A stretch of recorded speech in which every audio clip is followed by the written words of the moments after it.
అంటే పార్టీకి విధేయతగా ఉన్నారు కేసీఆర్ విధేయుడుగా ఉన్న మిమ్మల్ని అంటే కొన్ని నిర్ణయాల వల్ల 2019లో టికెట్ ఇవ్వలేము రాజయ్య అన్నా కూడా అదే విధేయతను కనబరుస్తారా మీరు? ఓకే, తప్పకుండా. దానికంటే ఇంకా పెద్దదేమన్నా ముందు ఉండొచ్చు. కేసీఆర్ గారు తలుచుకుంటే నామినేటెడ్ ఎమ్మెల్సీ ఇచ్చి మహమూద్ అలీ గారిని ఉప ముఖ్యమంత్రి చేశాడు. ఎమ్మెల్యే అయిందా? నాయన్ నరసింహారెడ్డి గారికి ఎమ్మెల్సీ పదవి ఇచ్చి హోమ్ మినిస్టర్ చేసిండు.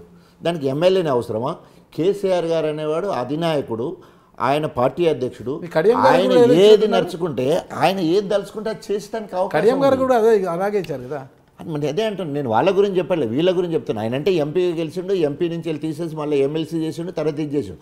అందుకనే నాయకుడు తలుచుకుంటే ఏదైనా ఉండాలంటే నాయకుడిని కనిదృష్టిలో ఉండాలి, విధేయుడుగా ఉండాలి. నా ప్రిన్సిపల్ కూడా అదే కదా. నేను మొదటి నుంచి చెప్పేది అదే. నేను నాయకుడికి విధేయుడుగా ఉండాలనుకుంటున్నాను, ప్రజలకు విధేయుడుగా ఉండాలనుకుంటున్నాను, పార్టీకి విధేయుడుగా ఉండాలనుకుంటున్నాను. నా క్యాడర్ మొత్తం కూడా రాజయ్య గారి విధేయత వర్ధిల్లాలి. 2015 బడిబాట కార్యక్రమంలో మీ నియోజకవర్గానికి కస్తూరిబా పాఠశాలలు, గురుకుల పాఠశాలలు మంజూరయ్యాయంటారు. అవి ఎంతవరకు నిర్మితమయ్యాయి?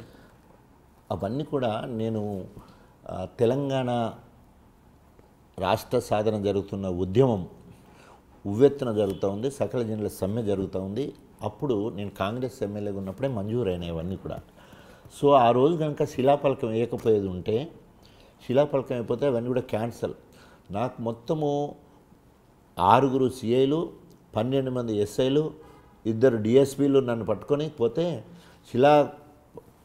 శిలాఫలకం నిర్మించిన గద్దె కూడా లేకుండా అటొక రాయి ఇటొక బట్టి శిలాఫలకం పెట్టడంతో ఈరోజు మోడల్ స్కూళ్ళు, కస్తూర్బా పాఠశాలలు ఆ రోజు అక్కడ అది చేసి వచ్చి 24వ తారీఖు నాడు అక్టోబర్ నేను రాజీనామా చేయడం జరిగింది. అవన్నీ అయిపోయిన తెల్లారి సకల జన సమ్మె జరుగుతూ ఉన్నాయి. ఇవన్నీ చెప్పుకుంటే ఒక చరిత్ర సార్ నాది. ప్రతి దాంట్లో నా మార్క్ అవపడుతుంది. ఆ రోజు ఆ శిలాఫలకాలు వేయడం వల్లనే, మొత్తం పక్క అనేక మండలాలలో కస్తూర్బా లేదు, అనేక మండలాలలో మోడల్ స్కూల్ రాలేదు, కానీ నా దగ్గర అన్ని దిక్కులు రావడం జరిగింది.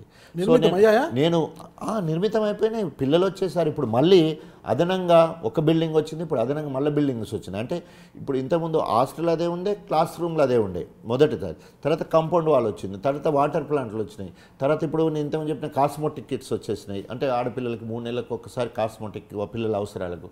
తర్వాత ఇప్పుడు స్కూల్ బిల్డింగ్స్ మంజూరైనాయి ఒక్కొక్క ₹1,00,00,000 ఇప్పుడు అవి జరుగుతున్నాయి. ఆల్రెడీ మళ్ళీ ర్యాంక్స్ కూడా కస్తూర్బా పాఠశాలలు ఈ మోడల్ స్కూల్ వచ్చిన తర్వాత మొత్తం ఆడపిల్లలకే మొత్తం కూడా ర్యాంకులను కూడా ఆ కస్తూర్బా పాఠశాల మోడల్ స్కూల్కే రావాలి. ఎడ్యుకేషన్ నేను ఎక్కడ పోయినా కూడా, నేను ఎక్కడ కూడా రాజకీయాల గురించి కానీ రాజకీయ భాషనే ఉండదు నాది. ఒక సామాజిక కార్యకర్త లెక్క, ఒక విద్యావేత్త లెక్క, ఒక పాఠశాలకు పోతే ఏ విధంగా మోటివేట్ కావాలి, ఎవరెవరు ఎట్లా కష్టపడి పైకి వచ్చారు, మీరు ఎట్లా కష్టపడిచారు, నేను ఎట్లా కష్టపడి పైకి వచ్చాను. సో ఈరోజు ప్రభుత్వం ఇన్ని రకాల ఖర్చు పెడతా ఉంది. ₹1,25,000 ఖర్చు పెడుతుంది ఒక్కొక్క విద్యార్థికి సంవత్సరంలో ఇంగ్లీష్ మీడియం చెప్పుకుంటూ. ఇంత కష్టపెడుతుంటే మాకు చెప్పులు లేకుండా, మాకు బట్టలు లేకుండా, తిండి మధ్యాహ్నం పూట భోజనం లేకుండా, మాకు పుస్తకాలు లేకుండా మేము చదివింది. ఇప్పుడు ప్రభుత్వం ఇన్ని రకాలు చేస్తున్నప్పుడు మీరు ఎంత చదువుకోవాలని చెప్పేసి IAS IPS అధికారుల గురించి, డాక్టర్ల గురించి నుంచి చాలా గొప్పగా చెప్పే కార్యక్రమం. అందుకనే విద్యార్థులకి, పాఠశాలలో ఉన్న పిల్లలకి నేనంటే ప్రాణం. మొత్తము అందరూ వచ్చేస్తారు, ఒక దగ్గర పోగానే మొత్తం గుంపు కూడిపోతారు. సో ఎందుకంటే పిల్లల మనస్తత్వం, పిల్లల డాక్టర్ని కదా.